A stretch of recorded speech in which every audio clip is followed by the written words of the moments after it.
Are we on? We're on. Hiya. Welcome back to Off the Cuff Reviews, OTCR. My last review was Parallel Lines by Blondie. Now I'm going on to the album they followed it up with, Eat to the Beat, which was released in October 1979, 41 years ago. I know, it's incredible, isn't it? This album came out, I was only a boy of 10 or 11 years old at the time, but this is the power of nostalgia, and it can make us slightly biased towards our music reviews, of course. There are elements of this album, especially Atomic, which take me back to youth clubs, playing indoor soccer, indoor football, and eating my Monster Munch crisps while drinking Coca-Cola. And Atomic by Blondie was very much the soundtrack. So I'm probably biased on this album. But again, it's the singles, I'm afraid, that stand out. Dreaming, the album starts on Dreaming. Fantastic single, highlights Clem Burke's fantastic drumming. What a way to start an album. Then it goes on to the stodgy funk number, The Hardest Part, which isn't bad. A hard thing to follow Dreaming with any song really, but that follows it. And then after that, another hard hitter, Union City Blue.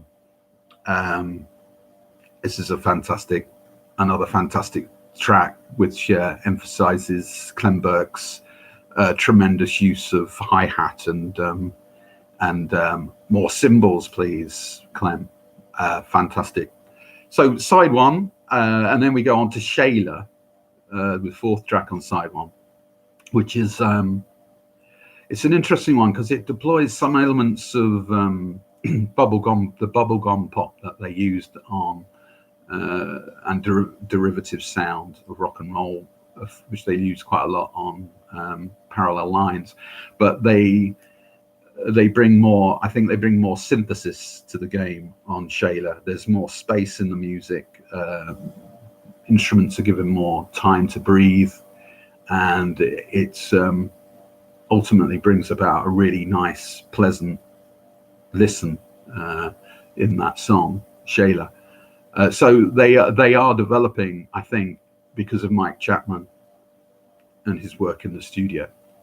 And then the title track, Eat to the Beat, which is kind of like a return to the more shouty, punky Blondie. And they close the side with Accidents Never Happen. And then on side two, we start off with a sort of a reggae flavor to side two, Die Young, Stay Pretty, which bit cod reggae really, but it isn't a bad track.